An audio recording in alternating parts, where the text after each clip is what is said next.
Welcome back, ladies and gentlemen. This is Babel. Joining me today is Arctic Shadow. We bring you now the lower bracket final games of the Malaysia National Championship. Now, this one, we're talking about getting one more team qualify, right, Arctic Shadow? Yes, correct. Getting one more team qualified for the Malaysian region in the regional finals. And the tricky thing about this is it's going to be a best of one. So anything can happen here. Yep, best of one and only one team to get a second shot at playing against FFKG again. It's gonna be between NTL as well as pros, and this is gonna be fun. I mean, which side are you on, NTL or pros? Based on the games that we've seen so far, I'm leaning towards a bit more on pros here. They seem to be just little bit more solid. We have to know that, of course, both these teams have lost to FFKG, so they both want revenge in the finals, of course, to take down the first place, and not just that, like a nice $2,000 boost in prize money as well. So, and of course, the coveted spot in the regional finals. So, it's going to be an interesting game to watch, but I am leaning to pros a little bit more. Awesome. All right, great. So we're now going into the draft, and this is just a best of one. So there's only one game, and it's gonna be Battlefield of Eternity. Pros with the first pick and Ban NTL picking the Battleground itself. Bans on Leeming and Rhaegar, very nice to see that. Also first pick on the Zagara, following which is Jaina Raynor for NTL, and Pros picks up the Greymane and Uther. Now, this looks to be a very interesting position for both teams. Raynor and Jaina getting picked up together in the first picking phase seems to be a little bit of a greedy pick, do you think? I, I don't know if I'm lagging behind, but I don't see the Jaina being picked up just yet. Okay. I'm not sure if you got the link correct. I think I do because it says bands Sylvanas and the other bands are Brightwing. First pick Reina, but I just don't see the Jaina yet. This No, is interesting. are you sure? Because on my side, it's Banta, Rhaegar, and Liming. Huh. We might be in the wrong I game. think you might be in the wrong room or I'm in the wrong room. Okay. I I just got confirmation you are in the wrong room, so Okay, hold on. Carry on first then. no problem. So we got Thrall and Muradin getting banned out. Uh, ETC getting picked up by NTL here. Uther already on a set of pros, denying them of this ETC. It's a pretty smart pickup here. I like that a lot. Now, the thing here is that they got that Zagara and the Battlefield of Eternity. That's a lot of vision. You may want to consider getting Tesdar. But Tesdar by himself, it's not going to be a good support. You already have your damage dealers addressed. You may want to consider going for two supports. So far, it's going to be Karazim. And aside here for pros, they already got a Uther, Greymane, Zagara. Finishing on lineup is going to be Diablo, as well as what looks like Feldstedt. Now, they got to think about this. Diablo by itself, not going to be very effective. Does not have a follow-up in this team. Definitely needs to have likes of Tyrande, something like that. Maybe that's going to be a little bit better. Tyrande, Uther, at least provide a lot more heals than you can imagine. The sustain. Angle is going to be good. Mhm. Arctic Shadow, are you back in the Yes, I draft? am. I mean, Okay. this is in fact going to be false stats. So but I have to agree with you. I think the Tyrande pickup was really good there. It provided a lot of sustain with the Uta as well as the Tyrande. And Tyrande is a hero that can also go a lot damage. He could have picked up the sorry, my mind's blanking right now on his heroic abilities. The Starfall, yes, to go with a little bit more damage as well. But I definitely like the Zagara pickup here on the Battlefield of Eternity. In fact, one of my favorite pickups for this map. In fact, yeah. Awesome stuff. Zagara, Greymane in charge of damage, Felset as well, Uther and Diablo. It's okay because it's Battlefield of Eternity. That means that they should be looking at a little bit more roam-centric lineup from pros. Now NTL with one last pick initially would be advocating for a Tessadar. I really like the C2 support. I think that's the current meta. But with Raynor and Jaina and ETC, I would not be surprised if they go for a little bit more of a lockdown hero in the form of Thrall, maybe. Karazim's in front. He's definitely able to provide a frontline heal.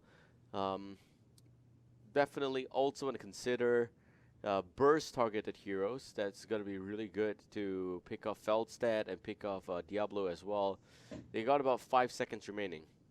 Yep. Not too sure who the final pick is going to be, but it does look like the shadow picking the Tyrael here, which is interesting. I would have gone with you on the Troll pickup there. I Yeah, but really it's like banned, Troll that's in the. why. Oh, it's banned. Yeah, Yeah, I just okay, I realized guess. it's banned. But okay, even then you are looking for a hero like Sonya, which I think is also okay. Mhm. Going for a hero like Tyrael with ETC, Basically looking for sanctification to take cover. I think it Correct. is. I think it's okay. Just that it's gonna be hard for them to play against Zagara and Greymane. It definitely is. Zagara, as you mentioned, gives out a lot of vision, and on a two-lane map like Battlefield of Eternity, he's going to be able to push those lanes really fast as well, and he's going to be able to take down the Immortals really fast as well with his Hydralisk. So definitely going to be a hero to look out for. Tyrell, if I'm not mistaken, his Sanctification does push out enemy heroes as well, right? Yep. Will that No wait, sanctification does affect? not push out. That's holy ground. Oh, that's Holy Ground. Sorry, my apologies there. Yeah, I got a Yeah. bit confused with the two. But yeah, I guess I get what you mean. The ETC interior combination with the Sanctification along with the LT Mosh Pit coming from ETC. Yeah, it definitely is a combo that's going to be looked out for. Karazim being picked up. One of the supports that can do damage as well. Really versatile. Right now, I am still leaning towards Team Pros though. Yep. Um, Definitely would be a pretty close match. I think that execution aside, you gotta look at it from the possible combo of Diablo Felstad. I think that that would be a pretty good one. I'm imagining that there's a Zagar Devouring Maw, you have Apocalypse, and then maybe Felstad for Mighty Gus in the event that they try and run away. That would be a pretty strong combo. Greymane should be looking at a single target pick off. Meanwhile, for NTL, they also have the Mosh Pit. The thing about Mosh Pit is that it should be countered pretty easily by Mighty Gus and Maw, and you also have like what do you have there? Apocalypse, stuff like that.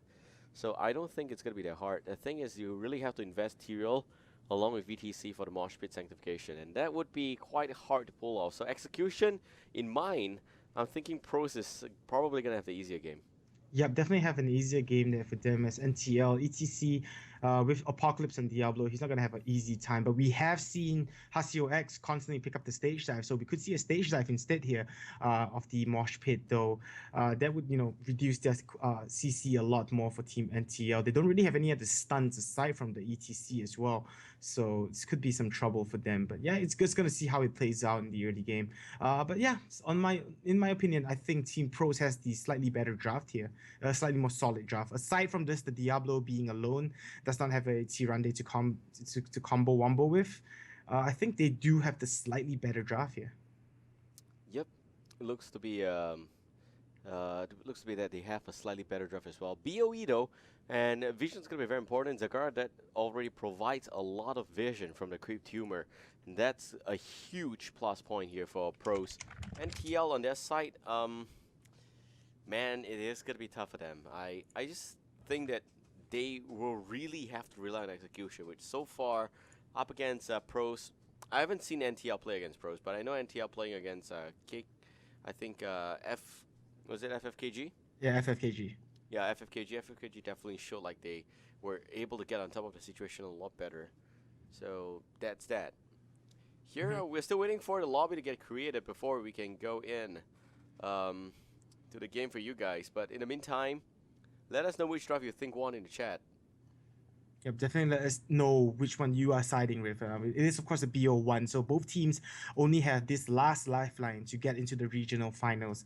And they definitely want to go for that spot. Of course, a hefty pay jump as well from 1,000 to 3,000 ringgits here. That's a lot of money for each team. So it's definitely going to be interesting to see how these two teams play out. Who do you think has a clutch on the early game here? Will it be Team NTL or Team Pros? Yeah. Early game would say that it should be going towards NTL. They got two warriors. Pros does have Diablo, but like I said, no follow up, so I don't think they're gonna have a good time.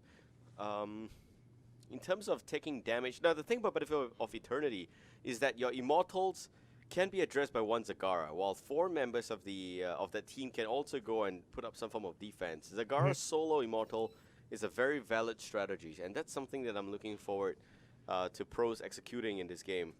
If that happens, then you get the early game, because that's one huge objective at a level 4, I think. And the next time it spawns should be close to level 10.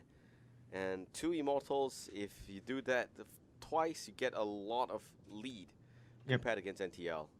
Yep, definitely you'll get a huge lead if you get both immortals. And with that Zagara pickup, they're always threatening to take down that immortal really quickly. And the rest of the team, Diablo, Uther, Greymane, and Falsa can put up a huge defense against Team NCL. So they definitely have to look out for that and maybe try and pick off Zagara early on, or maybe not go too aggressively early on in the game as well. But definitely those immortals really, really important here. The first immortal as well, that just means the lane of forts as well, usually. So that can just set the wave of the game and set the path of the game for both sides. Yep. Um, Definitely expecting some place here to be witnessed from the I think the Karzim. It's gonna be important to see how Karzim's gonna react in this game here.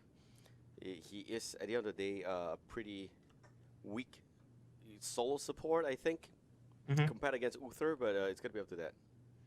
Yeah, so both teams don't have the strongest healers. Uther is of course a strong healer, but his stun here might be the key to those early kills as well. But of course he has to get really close, and that would put him in quite a bit of danger. He doesn't really have a lot of protection aside from the Diablo. Greymane, of course, he's just really strong overall. And it's going to be interesting. It really is going to be interesting. But I will have to side with Team Pros a little bit more here. Based on the games that we have casted so far as well, I think Team Pros are the slightly more solid team. Of course, previously dubbed as the #1 Malaysian team going up against Team NTL, who also has a ton of experience. But maybe, with the roster changes and whatnot, we don't know. Yep, it is gonna be it's gonna be exciting to see how this is gonna work out. For me, it is definitely like what you said, that Pros has a bit of advantage going in here. Uh, just want to see how this is gonna pan out. For me, would say that the early game is very important in Battlefield of Eternity, because this is a battleground in which the early game, it's a lot more important than you think. The first two phases of Immortal is where you really snowball, and this is a very snowbally battleground compared to some of the other maps that the Nexus has to offer. For NTL though, it's not like they don't have a shot in this game. It's just that for them to really unlock the potential, they need a level 10. Yep. They need to get that Sanctification and Mosh Pit up. And those are heroics that they definitely require. If they don't get that, before they get that, I think they are not able to really put up a fight against Pros. Plus, Pros can actually do the 4+1 strat that we mentioned just now when it comes to the Immortal. That's the thing that is going to help give them the advantage regardless. Yeah, definitely there. So I guess we talked quite a bit about all the tactics and what could happen. My question is, do you think that any of these teams, after taking this and going to face Team FFKG in the finals, do you think they can actually push and take down FFKG after the showing that we've seen from FFKG so far? Getting 2-0 wins over what was regarded as two of the best teams in Malaysia. Yep, some good stuff there. Meanwhile, just an update. We're still waiting for the players to join the lobby before we begin this game. It is the lower bracket best of 1. I will not be surprised if they are doing some form of ritual right now to get this, to get the luck on their side. But still, very, very happy to have you here today, Arctic Shadow. Maybe this is gonna be the ending we all expect, to have a FFKG playoff against Pros again. That would be fun. And so far, measuring up the rest of the region, Singapore already has got 2 teams qualified for the SEA Regional. That's Resurgence and Relics. Malaysia has got 1 team confirmed. That's FFKG, Feng Fei K Gaming. Yep. Also, that team, I heard that you said that they may not be able to make it. So, in that event, are they gonna change the roster again, or what's the I'm safety not sure. mechanic there? I think if they can't make it, if in fact in the turn that they can't make it, if they'll probably give it to the third place team, which would be the 2 teams playing here, I guess. Oh, that would be a little bit weird position to be in. It will, but yeah. So, but what do you think? As the person that's been casting this for so long, and you've seen the potential, and as you mentioned early on about Singapore teams being above the rest in the Southeast Asian region right now. After seeing FFKG play, I think this is the first time you're actually seeing them play. Yeah. How do you think they compare to the Singapore teams now that you've seen them play? You want a PR answer, or you want just a straight up, no bars hold Babel answer? It's up to you, man. Whichever you want to give. I don't think they stand a chance. Really? Yeah, I think they don't stand a chance. Not a single maybe chance. against Relics they get like 35%, Okay. Relics get like 65. Resurgence has got like an overwhelming 85%. Those guys are monsters. Okay. And I think that the only reason why I say that is because they've been playing this game a lot longer. You said Safiria as well as the rest of FFKG. They played this game for I think quite recently for Safiria. He just came into the competitive scene quite recently. Nom Nom has been around, but he has been changing team. Yep. And as well as I think other players like Hasio and his team here, they are just not at the level that Resurgence is at. So definitely Singapore is gonna be. I mean, I can say all day long, but we'll show you. We'll show you on the 5th or 6th of March. A little bit of insights, by the way, guys. This entire broadcast is for the Malaysia National Finals, in which we're gonna pick two teams that's going to qualify for seeding into the Southeast Asia Regionals next weekend. Saturday and Sunday, we're going to go and talk about the Philippines as well as Thailand and pick two teams from both of these regions respectively. And out of all four countries, Singapore, Malaysia, Philippines, and Thailand, we're going to hold the Southeast Asia Regionals, of which only one team will be qualifying to Seoul, Korea, to play for the chance at $500,000 and world dominance. Oof, that What might- an awesome opportunity. Yeah, it definitely is.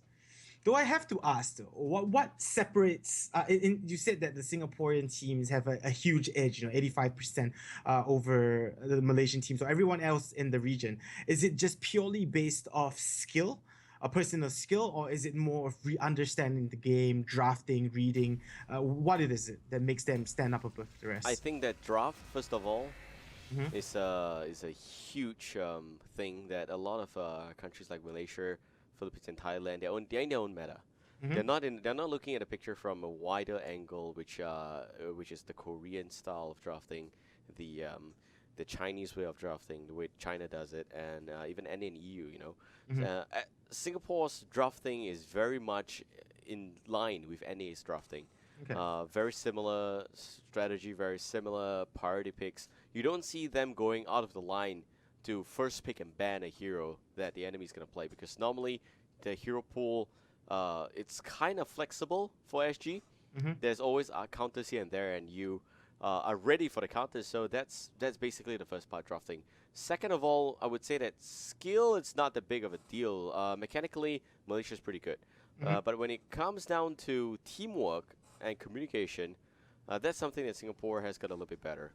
All right, enough discussion about this inter-region debate. We're now going into the battlefield of eternity, and this is going to be the best of one game, and it's the only one that matters at the end. Now, pros as well as NTL, whoever wins this match, this best of one, qualifies and gets redemption shot against FFKG. And on the blue team, we got ourselves here Prospector, Hearts, MY. And we got a bunch of excuses coming out, but Felstead actually going to be played by Daily Fatman. MNGPK playing as the Uther, exists onto the Grey main. Okay, Fubbly Wobbly as the we'll be actually be playing as Zagara, FZFZ onto the Diablo. What's interesting here is that I think they got the heroes mixed up, because Exist is on Grey main, so they need to sort that out. We may actually go for a remake, or we may just force them to play this. I don't know. The better part of me just wants them to play this. Well, they are at a LAN tournament, so they could just maybe potentially switch PCs. I'm not too sure what's the marshals on site going to decide on there. Over on the red team, though, we do see Hasio X playing the ETC yet again. We've seen him play really well. Elokai on Reina, Vinditas on Karzim, Daijovu on Jaina, and Niketan on his standard tank T-Rail. So yeah, it's going to be really, really interesting here as we do see the pause going out now. Right. Unfortunately, I think they are going to take a moment here to decide what they want to do. Switching of PC would be a very good suggestion. The problem there is that I think most of the mouse setting and keyboard settings have already been fixed up. That's going to take a while as well. Might as well remake. But now I'm confused. We're waiting for one guy to disconnected. And okay, so no remake. I think they're just going to continue on, yeah. We are going to force Exist to play Grey main, and he's the support player of the blue team. So this is gonna give NTL the advantage that they ever dreamed about. All right, so blue and red team are basically already going into this game here, and we got pros going for the straight out mid lane engagement. This is the mid area. I know that it's not a lane per se, guys, but it's still a very valid strategy to be able to put up some form of resistance in this position. Just a little bit of skirmishes going on between the two. I don't think anything is actually going to happen here unless someone overextends. It does look like both teams are just, you know what, no one's going to make a mistake. Let's just head back to our lanes and start soaking. Tyr's going to go top with the foul start. And the foul start, you know, with his mobility, he's able to rotate to the bottom at any time. You see Diablo, though, FZ could be in some trouble. Power Slide going to land onto him with the stun, but he could be in some trouble in turn now, as now Diablo goes in with the stun and the toss back, but ETC is really, really tanky, and he should be able to survive this. Karzim, though, he could be in a pickle, but he will be able to blink out to his teammate, and he will be safely away. Just again, feel some skirmishes, but that's going to be it at the bottom lane. Yeah, very nice Radiant dash there. Top lane, we are also looking at Daily Fat Mana because DK10. Feldstad against Tyrael. Seems to be a pretty split fight here, but definitely Feldstad should have a bit of advantage because his range at the end. For the bottom area, it looks like Pros is going to have a bit of advantage as well. Zagara will be able to apply a lot more pressure. And it looks like that Immortal is going to spawn within the next minute. Looking to be a very close game. Yeah, definitely looking to be a really close game indeed. Both teams just not looking to make any mistakes right now. Zagara just putting out his creep everywhere, trying to give vision and trying to gain some attack speed, as we do see the Immortal about to spawn in about 12 seconds. This is where it's going to get interesting. Will we be seeing the 4 defending and the 1 attack from the blue team? That is the question. Or will the red team go full defense here? They will be clearing out the bottom wave and head over to the Immortal really soon. Yep, and already you can see Pros arriving in the red Immortal first. NTL coming in pretty closely behind. HasioX looking for the stun. FCFZ actually going to get somebody Immortal there. Taking a bit too much damage for my liking. And the Diablo goes down just simply. Venditas with a Radiant Dash back out. But Daily Fabman now going to be joined by Nikitan behind. A little bit of a backdoor action coming in from the Tyrael. Tyrael dropping a lot of HP as well. Eldruin's might out of it. And you see that the Red Immortal is down to already at about 65% HP. And blue team just slowly poking away. Fubbly Wobbly does not have enough mana. He probably wants to tap the well the moment his Immortals relocate, so we'll have to see if that's going to happen. Hasio again on the ETC with the face melt, and Diablo just respawned. Yep, Diablo just went a bit too out of position there, getting taken down along with the help from the Immortal stun, of course. Now they are going to reposition here. We are going to see Fubbly Wobbly herf back to his base. It does look like the red Immortal is going to be on their side, so this could be a huge advantage for them. I don't think the red team is going to be able to do anything about this to stop it, even though they are 1 man down right now. So it is going to go, the first Immortal go to the blue team, just as we predicted, Babel. Yeah, very easy rotations here. The problem here is that I think Zagara is actually going to be able to continue to push the bottom area, and red team is going to be here to catch him out. And nice stun following which Venditas have got the back line. Already can see MNGPK there with a lot of follow-up from the Diablo, but a lack of answer and damage in that department. They don't have Feldstad here. Feldstad's going to be able to soak up the top lane. And Nikitan, he has to be soaking the top lane here. He cannot afford to join up with the rest of the team in the bottom area. So it's going to be 4v4, and the Immortals already pushing the bottom area. Fubbly Wobbly dropping a lot of mana already. FCFZ again looking for the overpower, but got stunned by Hasio, dropping a lot of HP. Diablo may actually be going down soon. Hasio giving chase, some heals from him, and GPK finally connecting there. Exist going in once again, and Hasio pulling back. So it is not going to be enough for the fort, but the front towers will be enough. Yeah, really strong defense by the red team there, I have to say. They were able to hold their ground, force the blue team back. FZFZ was just a little bit too aggressive. He took too much damage. And Fubbly Wobbly, you know, by the time the Immortal got there, he was down to 25% mana and a lot, like half HP. So he couldn't really do much to help with the push. So really strong defense by the red team. The first Immortal not doing too much, you know. And CL, in fact, the red team is actually still ahead in EXP, just barely. But yeah, just really, really good, strong defense there by the red team. Right, and Fubbly Wobbly now with the Hearthstone back home. Bottom lane already a little bit of damage here. Next Immortal's probably going to push the top lane.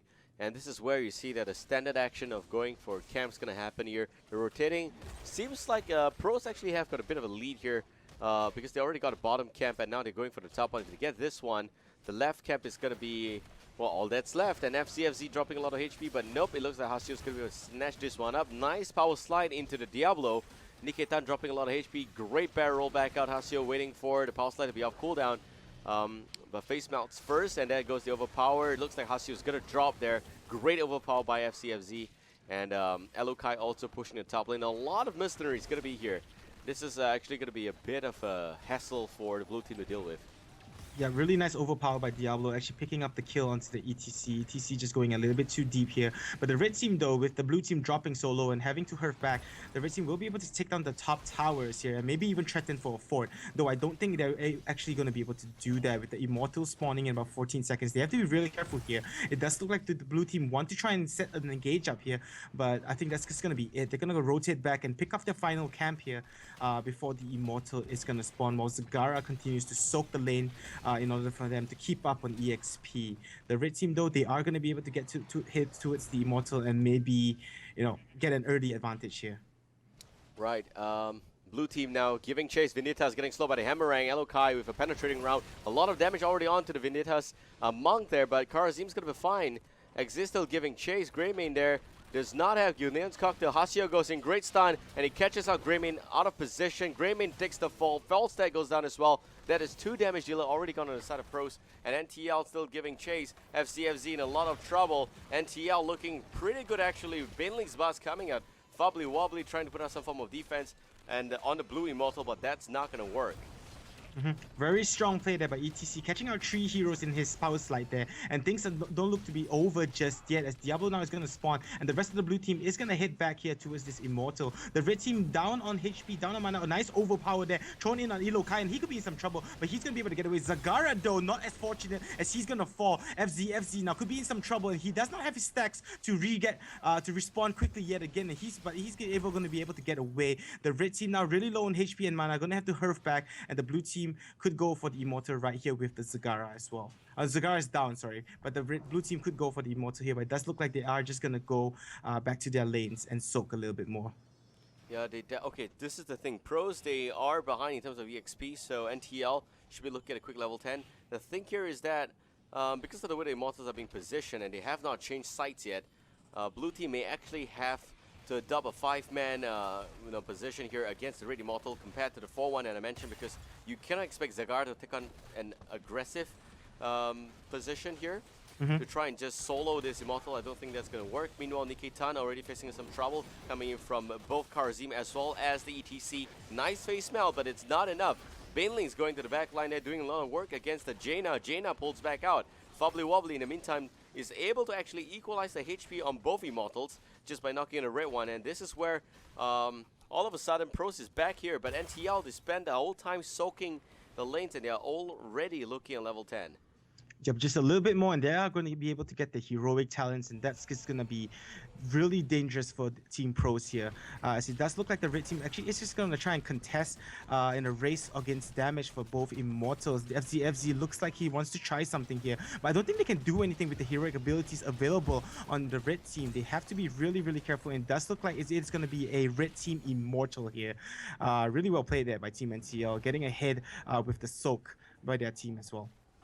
Right, and it's going to be a Red Immortal. It's probably going to do a lot more work than the first one. Daily Fatman top lane taking a lot of damage already. Got to be very careful. Here comes the flank. And Hasio looking for the stun. He goes in for the power slide. Barrel roll not used yet, but there we go. The barrel is going to keep him safe for now. But the tech fly getting cancelled by Nikkei-tan. Hasio with a stage dive behind as well. Down goes the Feldstad. Looks like the Immortal is going to push the bottom lane, but they will be able to get the top forward first. Yep. Now, if you're Diablo, if you see that the opponents took stage dive, will you still go Apocalypse here? Is Apocalypse still the better choice, or is Lightning Breath the way to go here for Diablo? Diablo, well, definitely Sanctification is not going to be easy for you to pick that one up. Would say that if you go for Lightning Breath, you need somebody to lock them down. And the thing here is that I think it's going to be a lot easier for Diablo to follow up the combo with Devouring Maw with Apocalypse compared to just the Lightning Breath. I know that most NA and EU teams would rather at this point pick up Lightning Breath, but I'm saying that Apocalypse is probably viable if you really want to force Raynor and Jaina out of position. Like, they are already safely behind firing away. You want to force them to move, and that in that 1 to 2 seconds they're not doing damage. That 1 to 2 seconds you put them out of position, I think it's still okay. Plus Apocalypse, there's a pretty valid combo with Diablo's Overcharge, Shadow Charge and Overpower. Yeah. Yep, right now, as the clash is gonna go up there, as Uh-oh, top lane, big Tyrael one. gets taken down, yeah, just like that. Apocalypse gonna be used here, catching 2 heroes. This could be the blue team's winning fight here, as the red team now in disarray. They're gonna have to back off, losing already the Jaina as well as the Tyrael. That was not a good clash for them, as Tyrael just caught out of position. Diablo went in with the stun and the overpower, and he just got taken down way too quickly before he could do anything there. Yeah, that's a big one. That's unfortunately did not translate to any kill because Hasio was able to just zone out the blue team. But you saw there the Apocalypse Devouring Maw combo that I mentioned. That is the combo that I think the team is focused on. They need to have a little bit more damage than that. It would have been a lot better if it's Interland Blast because Mighty Gus did nothing there. If it's Interland Blast, at least that would have provided some extra burst potential. So there's no hard and fast rule that one heroic is the default, like that is the right heroic to pick. Given the situation just now, would have definitely loved it if they had another AoE burst in the form of Hinterland Blast.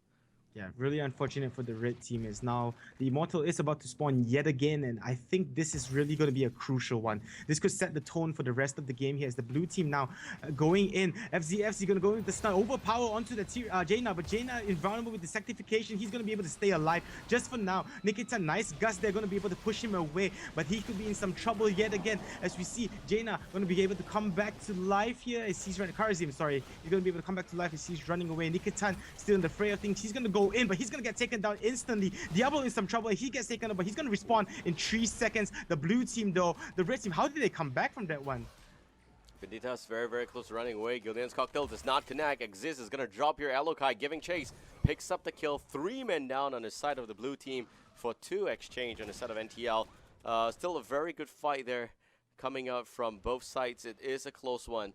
At the end of the day, this is only going to mean that the red team's going to have a little bit more advantage. And Raynor going down somehow. Looks like Diablo caught him. Yeah, just as he was about to herf, Diablo came in and took him out. That's going to help that team a little bit here as they both go for the race against the damage for those Immortals before the first reposition. But the red team looked like they had a huge... they were in a huge deficit there as Diablo came in at the bottom lane. But how did they actually get... I didn't really see what was going on, but the red team just somehow came back to it. Lots of skills were thrown out on Karzim, and CK was able to heal right back up. But right now, a skirmish happening at the Immortal yet again. Sanctification being popped here, and here comes the stage dive from Hasio. Already with the power slide going to lockdown against Greymane. Greymane dropping a lot of HP here. Is quite far away from MNGPK. The support Uther there needs to be very careful. Hasio still giving chase against Fubbly Wobbly. FZFZ looking for the overpower, but does not find it. Zagara goes down, and no mosh pit on this part. So he went in for the perfect position, but it does not have a follow-up. Now Diablo dropping already 3 men down on the side of Pros, and NTL still giving chase. Falstad going down as well. MNGPK is all that's left. Diablo respawn, 4 men down on the side of Pros. NTL, they may actually be the ones qualifying for regionals instead. Yep, definitely taking a 2-level advantage right now along with this red Immortal yet again. This is going to push down that bottom lane, and this could be trouble for the blue team definitely here. 13-minute Immortal is not going to be easy to handle, especially when you're down 2 levels in this game. It did look like Team Pros had the battle lineup, but it does look like NTL with that ETC, man. He's been doing a really good job zoning out along with the Tyrael as well. His sanctification has been on point. And, this is not looking too good for the blue team, but it does look like the red team has not reached his Immortal yet. This could be a wasted Immortal here. Yep, it could be. Still going to be able to push a little bit. Hasio getting blown back home, and it looks like the red team now giving chase a little bit.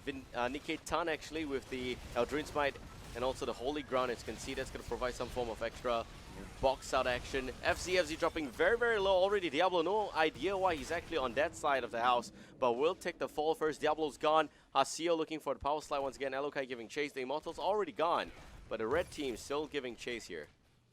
Yep, the red team now in a commanding position, 3 levels ahead. This is looking really, really bad for the blue team. And all it took was one really good sanctification, one clash at that middle lane to turn the tides of this thing. 2 levels behind right now.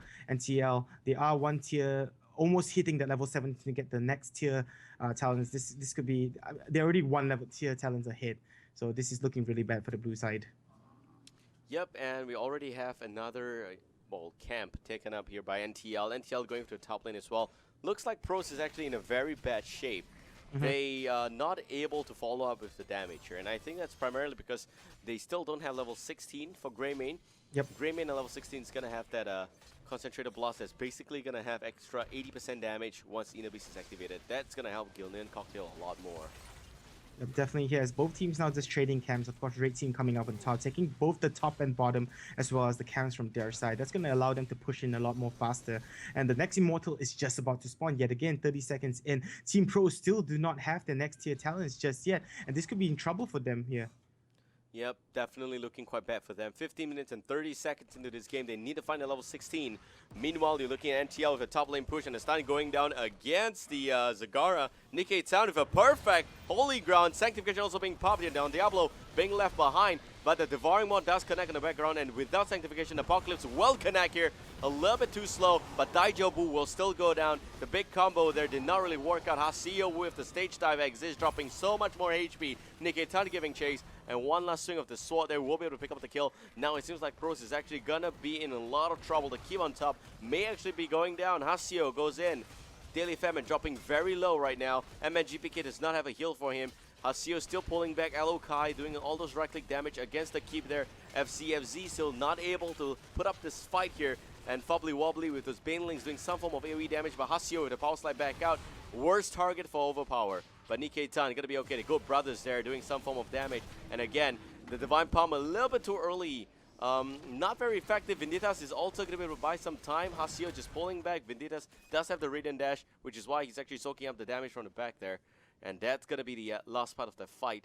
We have a total of just 1 or 2 kills. Immortal spawning once again. Yep, the Red Team did a really good job in engaging there with the Tyrael going in, Sanctification and Holy Ground being used, boxing out that Diablo. Maw was used really well as well, catching both the Jaina as well as the Karazim, and the Apocalypse was able to connect with the Jaina. That led to her death. But unfortunately for the blue team, they're just too far behind on the levels. They didn't have the talent tiers just yet, and the Red Team just steamrolled over them. But they didn't lose their keep, so not the worst case scenario right now. But it does look like the Immortals are going to spawn, and yeah, Red Team are going to go for it definitely here. The blue team, they have to defend this. Yep. And here we go. We are looking at a blue Immortal dropping a lot of HP already. Red Team now a little bit of trouble. Seems like Hasio is dropping HP as well. There goes the Sanctification. FZFZ trying to do a bit of extra damage there as the Diablo, but Daily Fatman with a Mighty Gust from a different position and a great Devouring Maw looking for the Apocalypse, and he will also connect, but there's not enough damage. Seems like Rain is already gonna exist, goes into Greymane with the burst there. Vanitas is the second to go down. Go for the throat, being used 2 times already. And Nikkei Tan now pulling back. That's a great win for Pros there. That just kept them in this game. Now Nikkei Tan dropping a lot of HP. That infested drop is gonna buy a lot of time. Exists, still giving chase. Seems like the Tyrael with a very sneaky Eldritch Smite stays alive at the last second. Fubbly Wobbly still somehow not able to go in here. The rest of the team already knocking a Red Immortal, and it looks like it's going to be a blue one. Yeah, Team Pros, man, they just pulled themselves back into this game. The Red Team was a little bit too aggressive, and I have to give props to the false side yet again. He went to the back lines, gusted them back in, and a nice small catching 3 heroes along with the Apocalypse. That changed the tide of the games, and just like that, they are right back into this. Of course, NTL still has a good lead, about 1.5 levels ahead right now. They are going to be able to get those Storm Talents first, but the blue team, with the help of this Immortal, will be able to push down the top forts, and that would just mean they're going to be able to narrow down the level gap all the more so. Yep, and it looks like the blue team now, along with Pros, they're all just knocking on to the Raid Ford with the Immortal here. This is going to be quite a tough push for the Raid team to deal with. Fubbly Wobbly taking a bit of a damage, a Blizzard connecting, only 1 charge onto Zagara. Zagara not able to do anything apart from that. Now the fort will go down, and Nikkei Tan is actually in a bit of a bad spot. FZFZ already down to 50% HP, having to pull back. It's only one Uther that's going to have to heal back up the entire team. Sanctification already being used. Now they're just waiting. This is just a bait. Yep, the re-engage can be used anytime.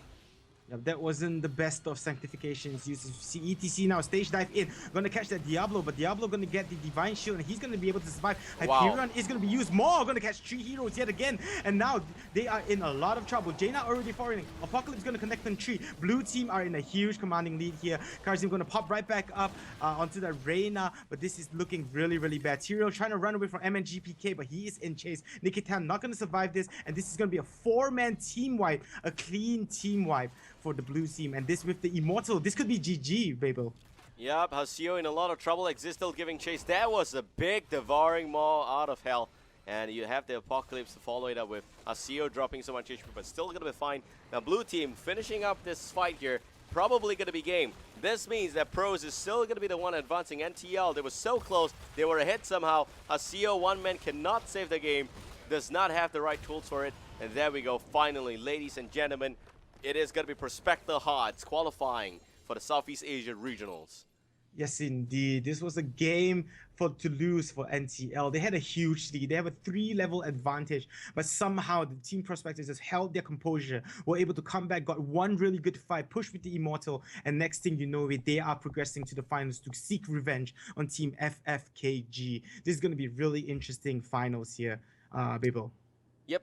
All right, we got a replay actually. Arctic Shadow, so we're gonna go into the replay right now, and this is where I told you this is the long draw. This is basically the come before the storm. They were baiting them, and exactly right now you see that devouring maw on 3. There we go. This is the big one. Perfectly timed. Apocalypse connected as well. Exist is there. He went in. He mopped up the entire crew. Losing Diablo, that's okay. He can respawn quickly. He's got like the cheat dev engine anyway. Elokai is going down as well. Niketan gone. That's the game moment right there. The game just went down south ever since that. You have the successful devouring maw Apocalypse, and you can only blame NTL can only blame themselves. They were the ones who went in, despite the fact that they knew that it's going to be an Apocalypse, a devouring maw combo. They somehow still got caught up in the devouring maw. MVP has to go to Fobbly Wobbly. That is just some really sick devouring maw. Yep, definitely. The red team just a little bit too cocky. I guess the stage dive going in, it just didn't do enough. And the red team, a really good try, but Team Pros, this is the reason they were in the winner bracket finals in the first place. They did an extremely good job, and they deserve it. So one of the 2 teams to qualify along with Team FFKG. It's going to be an interesting finals, man. I'm looking forward to it. It will be. It's going to be close, and I'm excited. So hope you guys enjoyed that custom coverage brought to you by Arctic Shadow and myself, Babel. Thank you very much for tuning in. We're bringing you the Grand Finals match coming right up next. So sit tight, stay tuned, and don't go anywhere. We'll be back soon. Goes back in, and there goes the Shadow charge, doing a bit of extra damage onto the ETC. ETC gonna be fine, nice face mount there, but Morpholicious goes in, raises, swipes, picks up the kill, and on the other side, Dolly in a lot of trouble now, pulling back again, will go down, and Diablo with 5 coins, gonna be very careful. He wants to get a piece of that turkey meat, and will be able to do so successfully with 6 coins on his Diablo, and they get it, but they forgot about the coin, and Saphira picks up all the rest of it there, and FZFZ also dropping. Exist is gonna go down as well. MNGPK tries to pull back out.